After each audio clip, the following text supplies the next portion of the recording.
Arthur. Hi, Emilio. It's been a while. I know, we've been busy bees. How's it going? I'm hanging in there. I finished a semester of grad school. Yay. Yes. Are you on summer break now?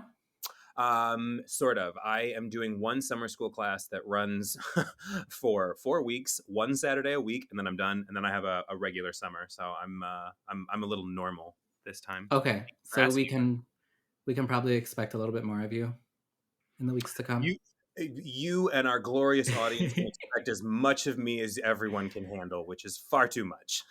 Fantastic. Well, I'm so glad we're able to meet today to discuss season 1, episode 5, Fear of a Bot Planet, here on Bite My Shiny Metal podcast. Fun fact: today we're joined by a special guest, Andrew. Hi, Andrew. Hello, Emilio and Hi, how are Arthur. you? Hi, I'm Andrew. Thank good. you for joining us. Thanks for Hi. spending your Sunday afternoon with us. It is my pleasure. I'm just happy to be here. Oh, such a sweetheart. So just a quick note, this is a very special non-video podcast episode. I was explaining to the boys shortly before this recording that seasonal allergies are kicking my ass and I am not my cutest right now. And you know me, if I don't put my face on, I'm not going to be seen in public. So this will be a very special non-video podcast, but we're still The going to be fact bringing that you. Andrew and I look spectacular did not matter to our co-host. I was not going to let you two outshine me. So That's really what it's about. the people will be getting our pure voices today. Andrew, I want to start this episode asking you what your introduction to Futurama was. How did you find it? What was the first episode you saw? What did you think?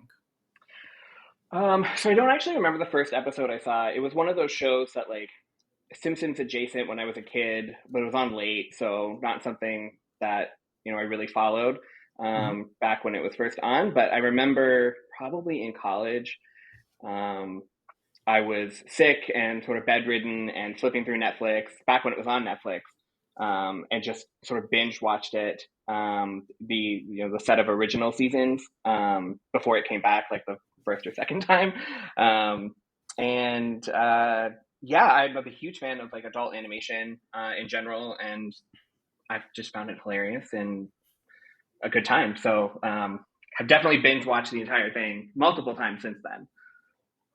Right. I guess it doesn't matter what episode were you in as long as you were ultimately drawn in and became a fan. Yeah, it was probably something I saw on TV, like I said, when I was a kid, and then I started from Space Pilot 3000 in college. I remember being like strep throat or something, and it was awful, but that got me through it. It's okay. You could tell us it was mono. It's fine. So you mentioned to me the other day that you were taking this as an opportunity to rewatch the entire series. Have you been doing that? Have you been like just casually going through it?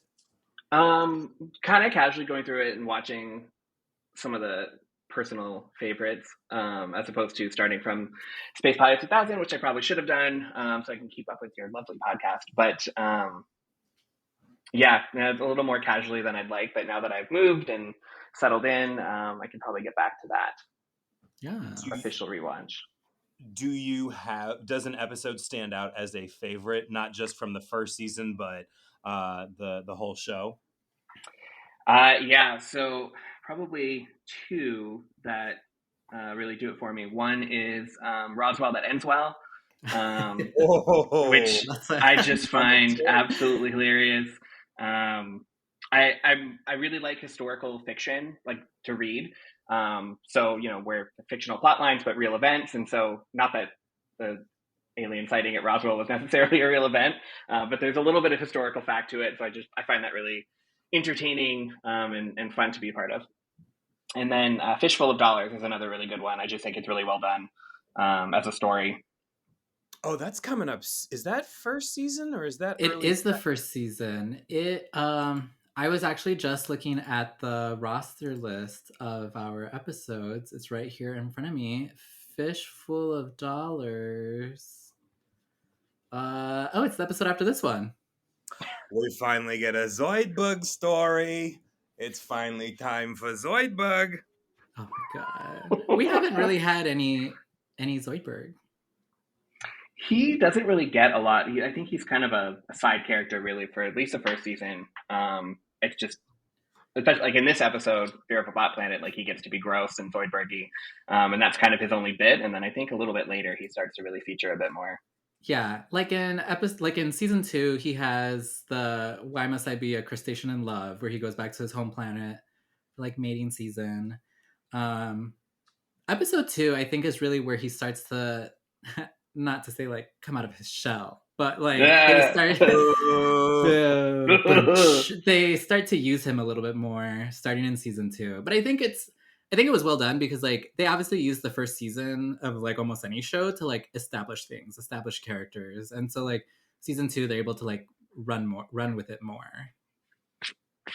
Yeah, it's So interesting in looking, Andrew, to your point, how he's introduced functionally in this episode, and we'll get to the Blurns Ball game, but he's kind of introduced in this episode, and then it's remarkable how consistent he is. He's one of the ones that they pegged and had sort of figured out early, because he doesn't change a whole lot from the guy we see to the what now constitutes the end of the show. I think he kind of, you're right, very consistent in terms of what his personality is. I think his arc ends up being like slowly more pathetic over time, and you start to feel bad for him even more. And then it kind of picks up a little bit, and everything's coming up Zoidberg, and then not so much.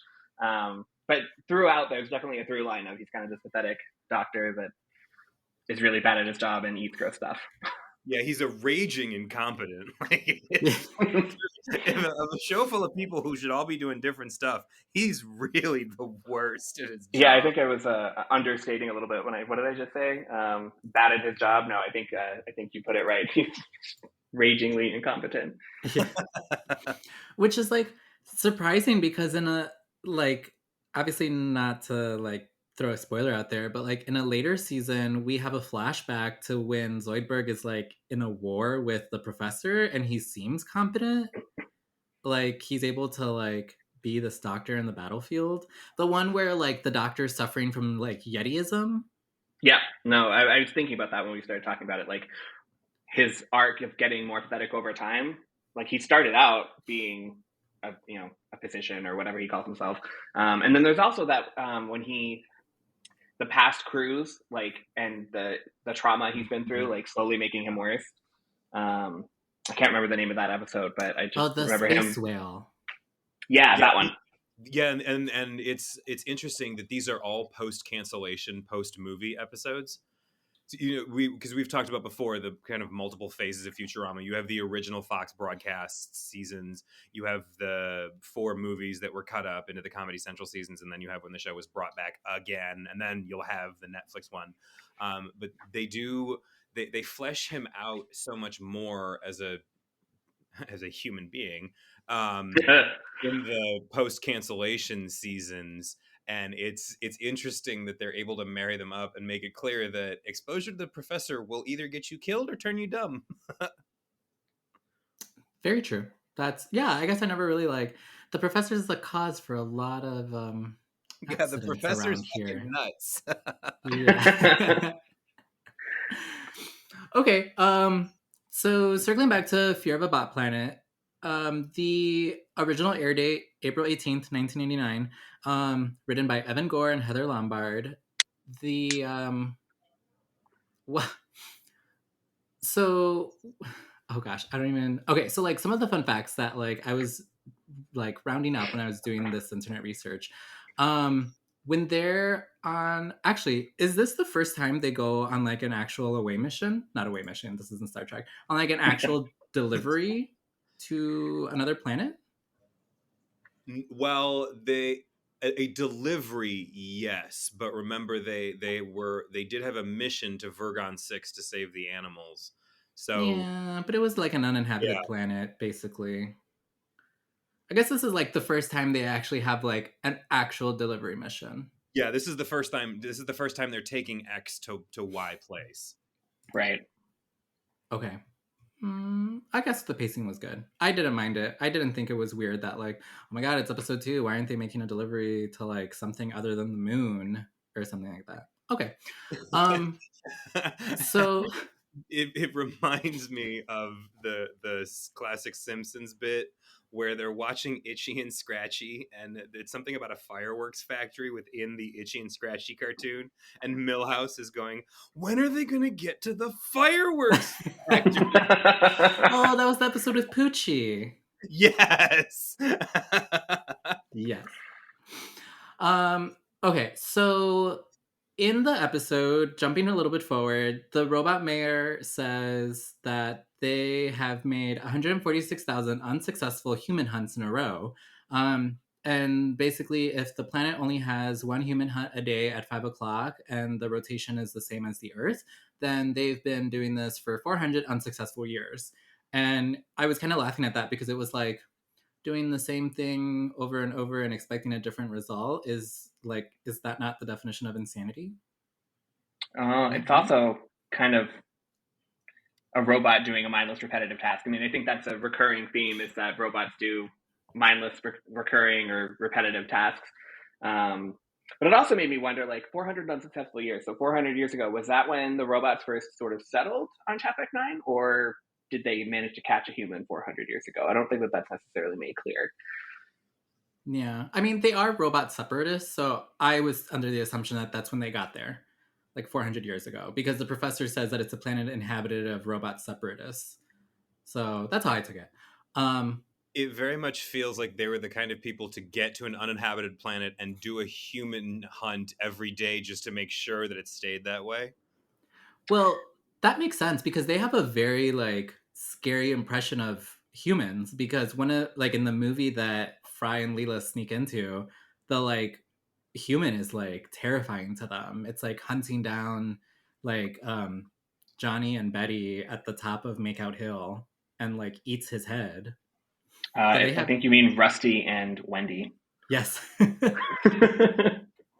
They have this like really like scary image of humans, which we find out later like why that happens. But speaking of being in the movie theater, it's a 3D movie that's playing, and you see Leela struggling to watch the movie because she only has one eye, and two eyes are needed to watch the 3D film, which I thought was like a cute like funny nod to the fact that like she only has one eye. Um, Earlier in the episode, Leela also breaks the fourth wall with her line of "If only I had 2 to 3 minutes to think about it," which is referring to like the commercial break that happens after that. And it's kind of funny because like we know Futurama has a huge tendency to break fourth walls like this. It's also Um, funny because if you had never watched it when it broadcasted, and you're only watching it on streaming, like, you probably wouldn't understand what she's talking about, right. right? Because there's no commercial; it just cuts to the next scene. Or like at a time when like commercials were literally like 30, 60, 90 seconds, not when they're like 5 or 6 minutes nowadays. Right. Well, that's an exaggeration, but you know, they're pretty long now. Um, Another Bender action figure is seen in Benderama, but there is like a larger Bender action figure that's used to cash in on his fame. So like throughout the series, there are like multiple Bender action figures that just like come out of nowhere. Like Like Bender made most like action figures. yeah, like Bender just like has action figures like of himself that just come out of nowhere. Which I think is cute. Bender's fun. We love him.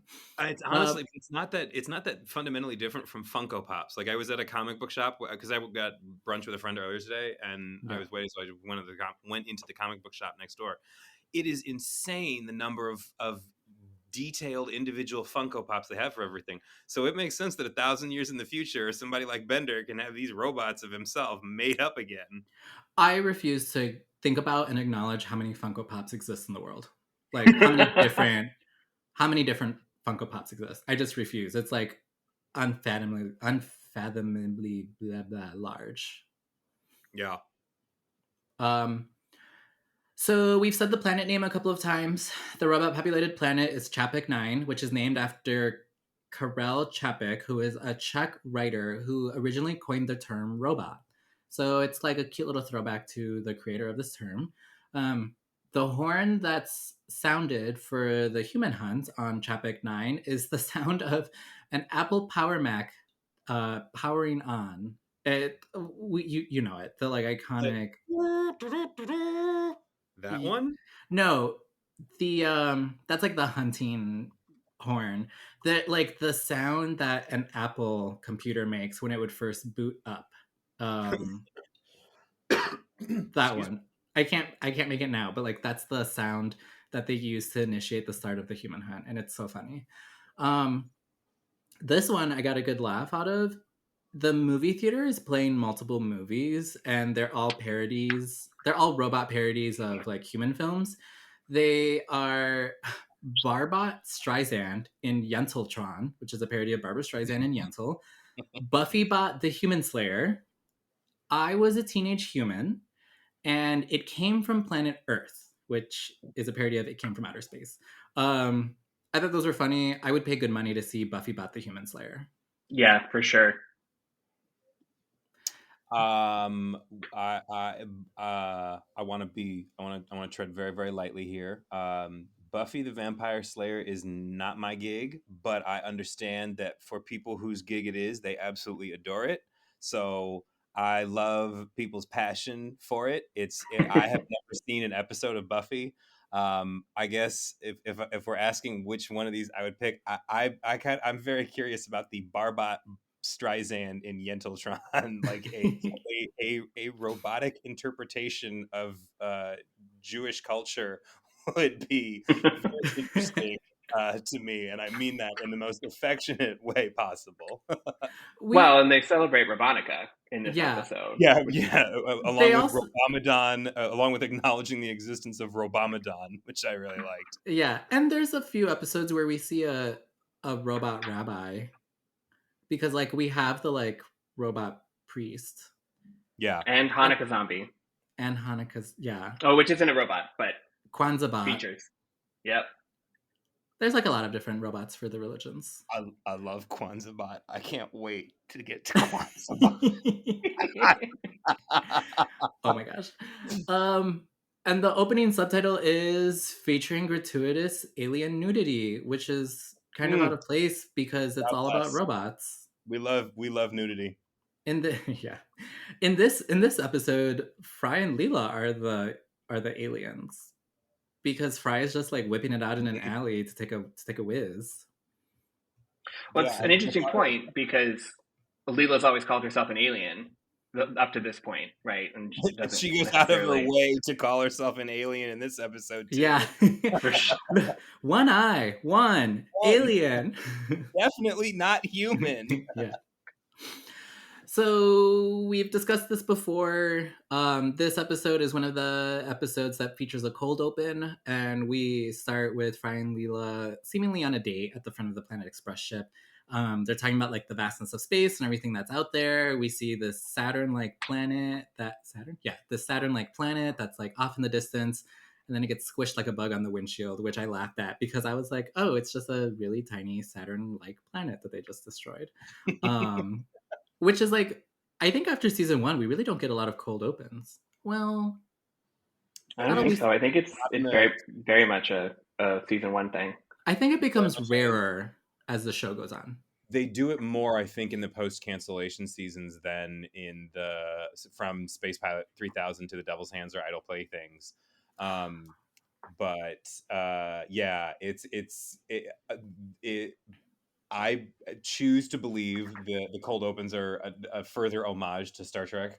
And I love the very Star Trek pontificating that Leela's doing on the front, Yeah. at the window about the vastness of space and the beauty of life, and the sound effects of this squishy little planet, and then that they don't even have fluid in the windshield wipers. It's Right, it just scrapes. smearing it back and forth, making it worse. Yeah. So the crew attends a New York Yankees Blurns Ball game at Madison Cube Garden, Fry is told by Leela that Blurns Ball is now a jazzed up version of baseball because baseball was super boring back in the day. And Bender becomes offended that humans won't let robots compete in the Blurns Ball League because they're too afraid that they will like excel. Which like I guess it's like they all have like points because like robots are made to do like specific things. They're just gonna like fucking like home run after home run if that's what they're programmed to do. Oh, and Um, I suppose wireless Joe Jackson was just a modified howitzer. yeah. Uh, Hermes calls the crew back to, or he calls the crew to report that they have to go back to the office for a delivery mission. And I like thought this was kind of cute and funny that Hermes hologram gets like taken away by a bird, and you hear him screaming for his dear life because it's And like, then oh, and then in the next scene, he looks like he's been beat up. Yeah, right, that bird messed him up. that bird messed up that hologram real bad. Um, And so he gives the warning to the professor, like, Professor, turn me off. yeah, As the So really fast, yeah, I love everything about this Blurns Ball bit. I don't understand it. Well, okay, so confession, I am a sporty spice. I absolutely love baseball. I do think it's a beautiful No. game. I Mm. won't do any of that here, I promise. But no, this send up of baseball is perfect. Like it's the exact same dimensions of the old Yankee Stadium, and so much as a cartoon can have that. But then everything about the actual game they're playing is the opposite of baseball. The name drop, like the style of arguing that the characters go through, is very much how baseball fans will argue about old time players versus new ones. Everything about the Blurns Ball is perfect for sports fans like me. It's absolutely magic. I love it so much. Oh, I'm so glad you love it so much. Well, I like love when this Ben for you. Well, for like when Bender catches the player in the stands, Yeah. and then he turns around and gives it to the kid. And then the player is just like upset that he got caught by Bender. Yeah, he And then looked he's very like, salty. yeah. So the delivery is to Chapek 9, a planet inhabited by human-hating robot separatists who kill any human on sight, and so that means Bender is assigned the duty of performing the actual delivery. Bender claims that it is a robot religious holiday, Robonica, and doesn't have to work. But after everything going on, Bender agrees to go on the mission, um, as he's like the only one that's able to do it. He like begrudgingly goes. Um, it's kind of a cute moment because like, well, not like Bender begrudgingly going, but like it's kind of cute because they like lower Bender down to the planet once they get there, and then Fry and Leela are like, oh, let's do something nice for him, like we feel bad, so they decide to throw him a Robonica party, and they like muster up these decorations like really fast, which is kind of funny. But it's cute because they go out of their way to like make Bender feel good about which is obviously like a made up holiday for Bender to get out of working, but it's nice to see like that they still have this like bond between like this developing friendship between the three of them that like we see grow over the first couple of episodes, and then obviously like go on into like later seasons.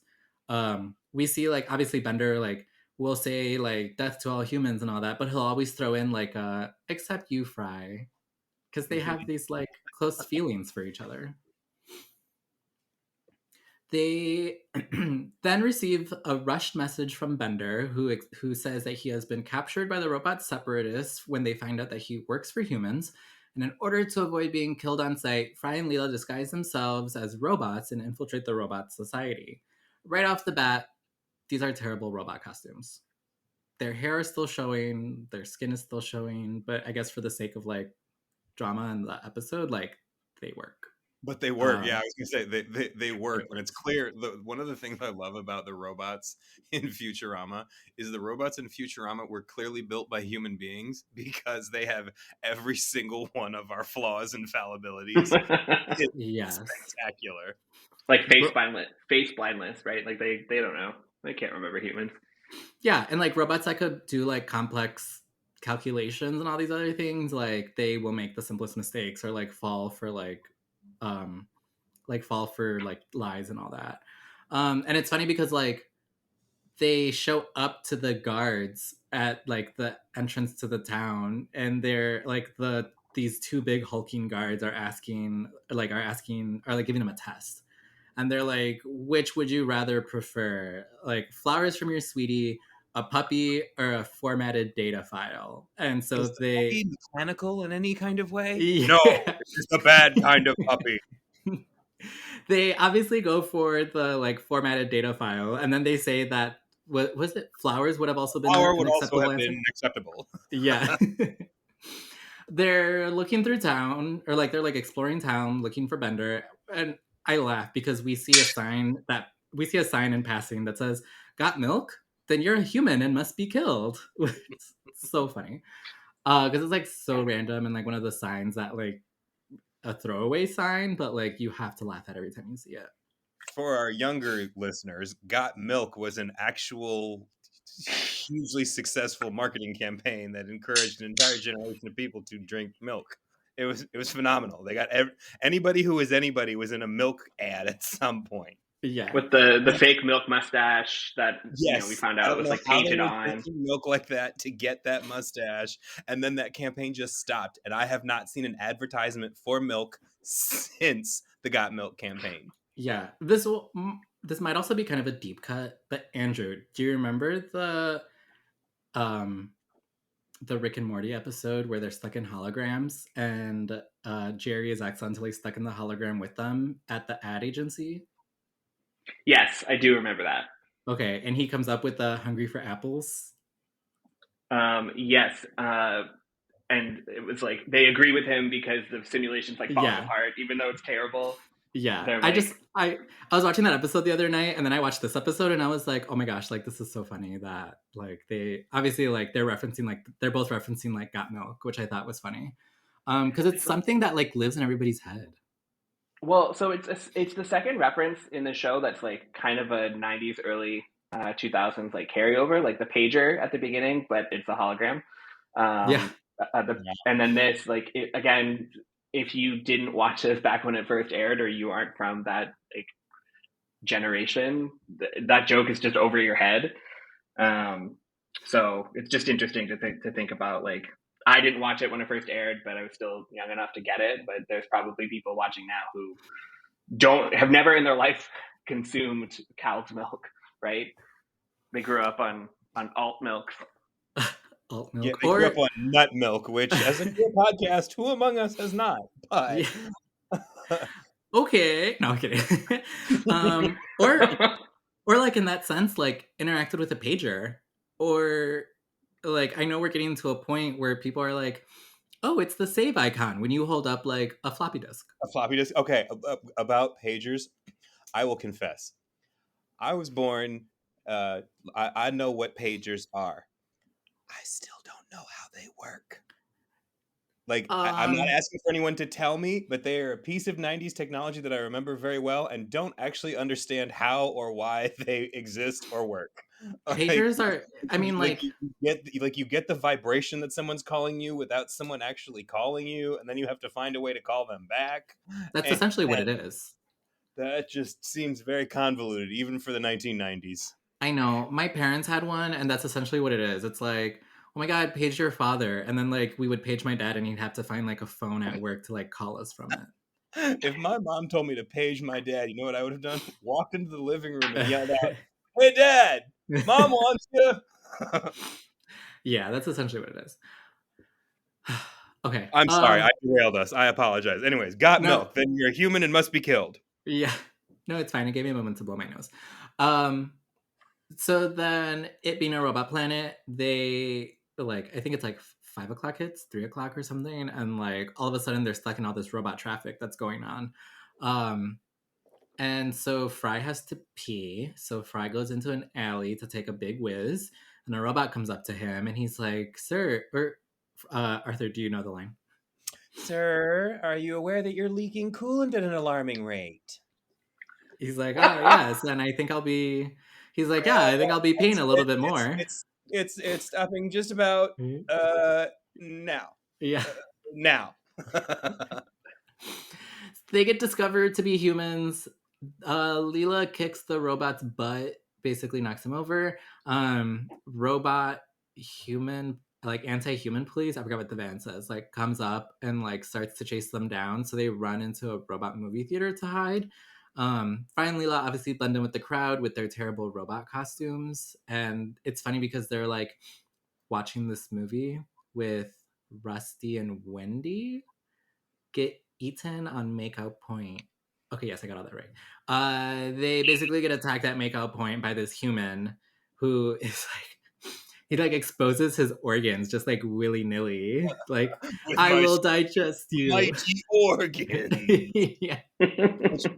Can we talk for a second about how heterosexual a concept makeout point is? Like, obviously that's a parody of a trope from Hollywood, but it very much, like, it was an actual thing in the 50s for like dates to be you just get in somebody's car and like go overlook a bluff in California, and like the that is so foreign and alien to me as an openly queer person. Like, even in the 2000s, the 2010s, like sitting in a car doing a public act of affection like that, I cannot imagine.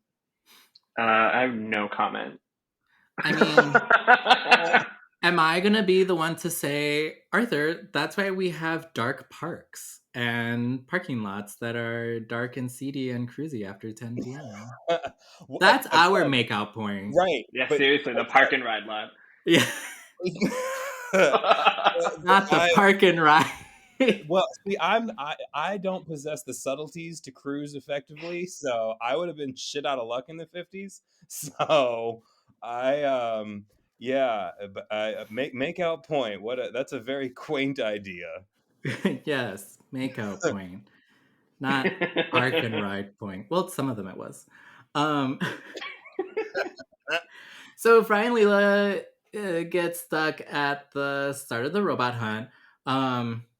Jesus Christ, I lost my place. So they like blend in with the crowd at the start of the ceremonies for the daily human hunt. We find out that it's been about 400 years. It is here that Fry and Leela discover that Bender is actually alive, and he's playing to the robot's human prejudice for his own benefit, claiming to be like this huge human hunter. He's killed a million billion humans back on Earth. He's like revered by all of the robots in attendance and all that, and he like leads them on this human hunt. Um, can I just saw this episode and I already forgot. How do they encounter Bender? How do Fry and Leela come across Bender? They hear from, I believe, they hear from the robot hunt that it's like an old robot porn store, and they're like, well, obviously that's where Bender's going to be. I Oh, think. yeah. Well, so Fry and Leela they run away. They get caught. They run away, and get caught in the human hunt. And then I think the human hunt meets at like some central gathering place where the robot leader addresses the people, and that's where Bender is revealed to be the guy. Fry and Leela get found out and run away and arrive at the robot porno shop, Oh, which is, I think, the trap into the robot leadership um cave. Oh my god, I watched this 20 minutes before we met for this, and I'm totally blanking on the I sequence know. now too. Me too. Okay, Yeah, so maybe we like should cancel the podcast. Maybe this is a bad idea. no. So skipping over all of that, they So Fry, like Leela, and Bender end up together. It's fine. yeah, Whatever. It's fine. they It's fine. reunite in the abandoned robot porn shop. And Bender refuses like their offer of rescue. He says he wants to stay. He doesn't want to go back with them. But before they could leave, the other robots arrive and they're placed on trial for being human. It like this like court drama happens. Leela is exclaiming that she's not really a human. She should be let go because she's technically an alien. And they get sentenced to like a life of tedious robot type repetitive labor by a computer judge who like has this moment where he like freezes, right? Like his computer just like doesn't work for a second. And Um, ironically, the only one of the three fix your computer jokes that doesn't hold up 20 years later is cleaning the gunk out of the mouse. yeah. Because I mean, what is it? Restart your computer, make sure it's physically connected, and clean the gunk out of the mouse. That was Yeah. every computer program, every computer problem from like '98 to 2005. Oh my god. I remember having to do that. Um, so they're sentenced to like a lifetime of like tedious repetitive labor, and then they drop through this trap door where they meet the five robot elders, and it's revealed that the robot elders have the trial like merely for the robots entertainment. to like appease them, and in reality the robot elders are the ones that actually like make all the rules and pass all the judgments and all that. And so they command Bender to kill Fry and Leela with a device called the ceremonial killamajig. But obviously Bender Silence. refuses. That is part of the best bit of this, is Yes, how they that interrupt each other like we're that doing right now, just by yelling silence. yeah, that like Silence. entire bit was just so I thought that was really good.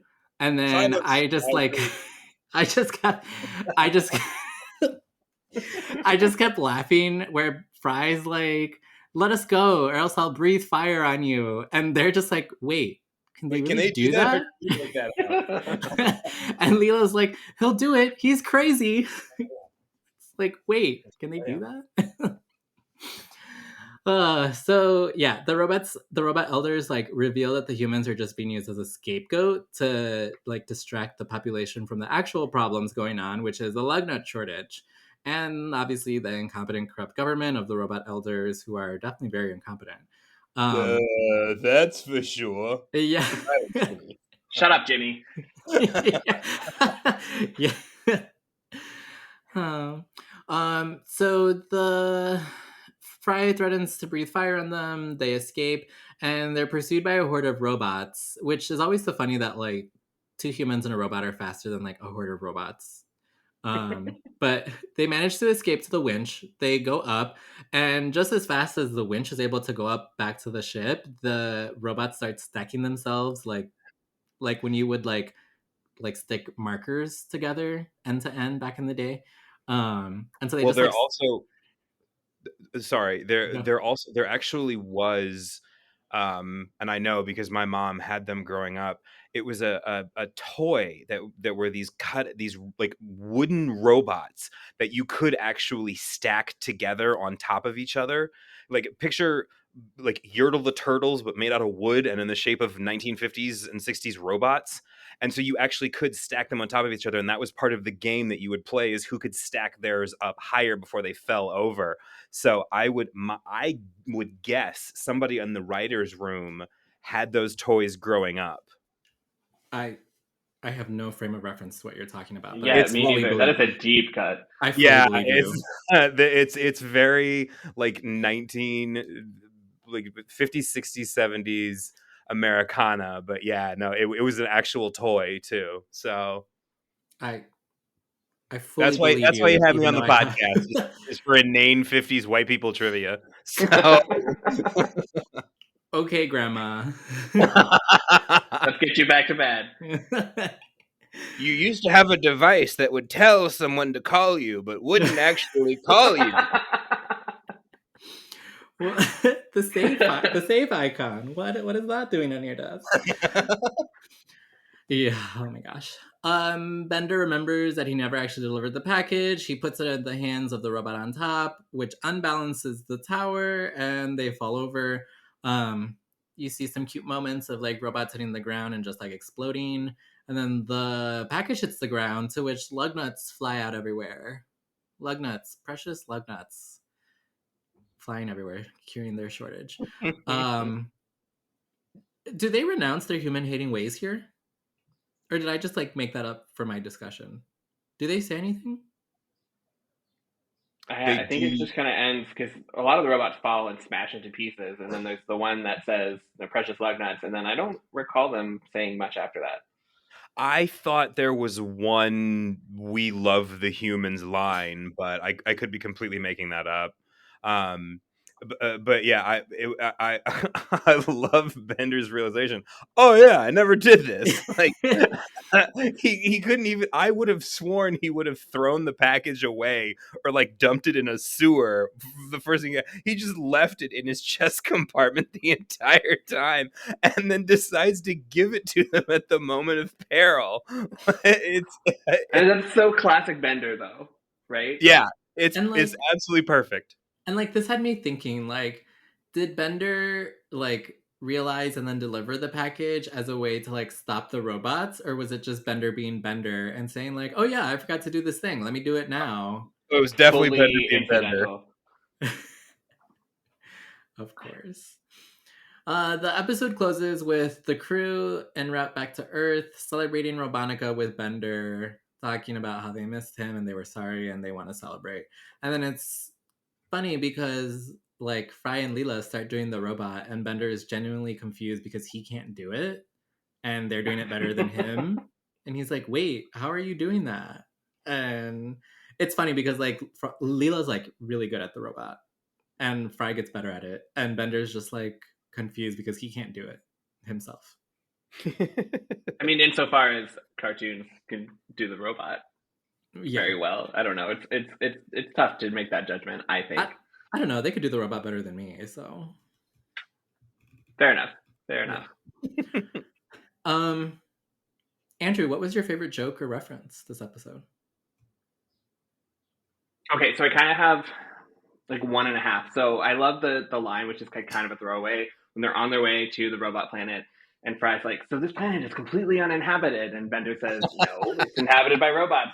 And Fry responds, "Oh, kind of like how a warehouse is inhabited by foxes." It's just like a total throwaway because they just cut to like the next thing. But it's funny. But my favorite reference is like one where you kind of have to be paying attention to the background. So Emilio, you mentioned it, the movie poster for Buffy Bought the Human Slayer, and then at some point in the Human Hind, one of the robots is asking Bender like about robots, and Bender says, "Your basic human is between 3 and 25 feet tall, mostly composed of an oily goo wrapped in a t-shirt." And the robot responds, "Is it true they can bite you on the neck and drain your transmission fluid and you become human yourself?"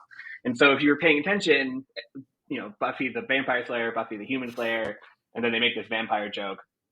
It's another one of those like well thought out things that may or may not be a coincidence, but I thought it was a good throwback or callback.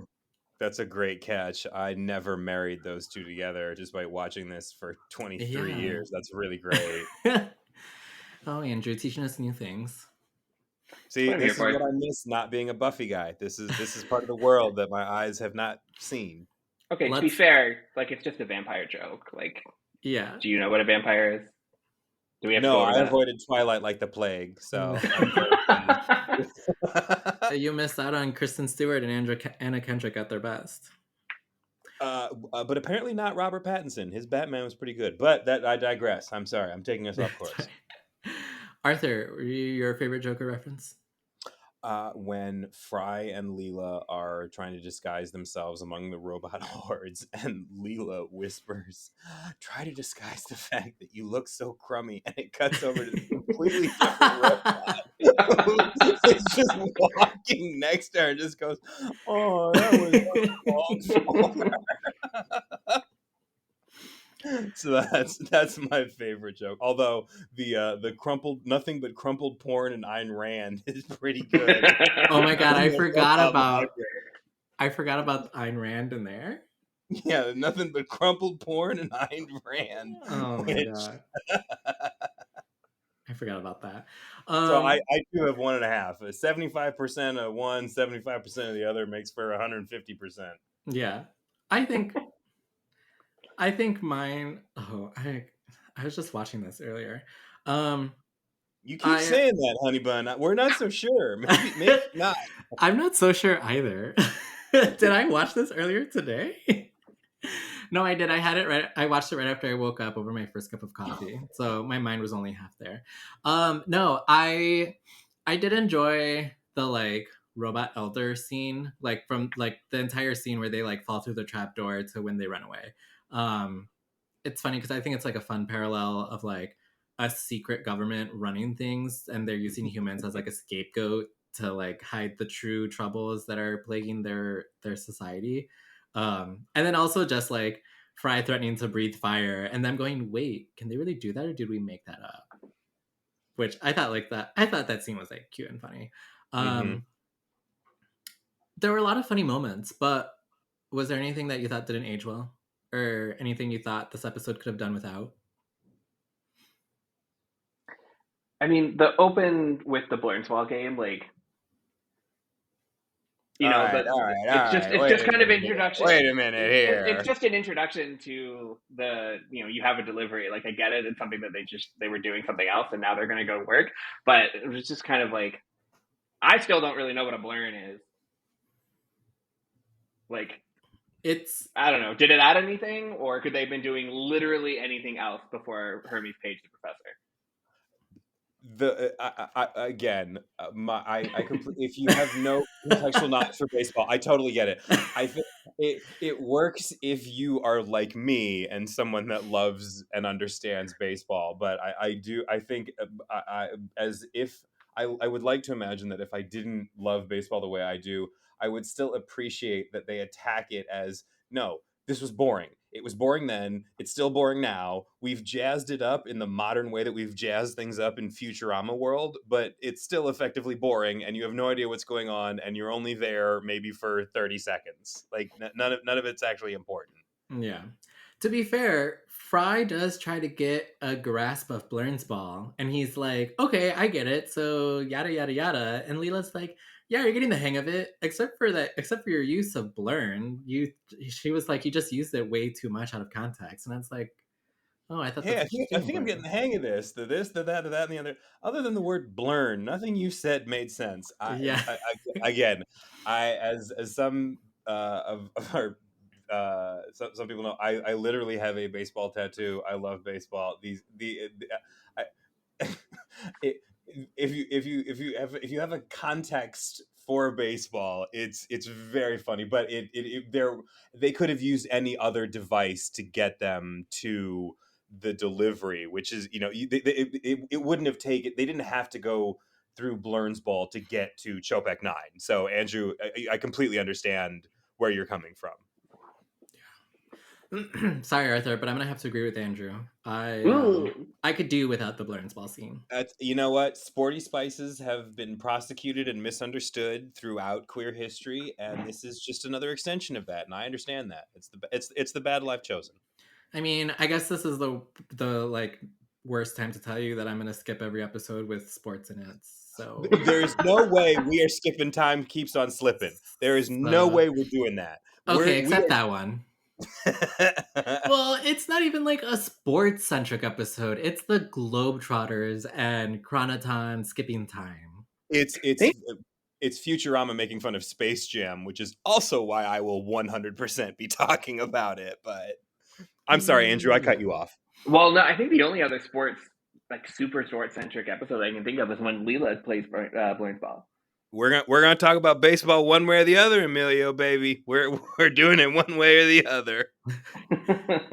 I will begrudgingly talk about these sports episodes.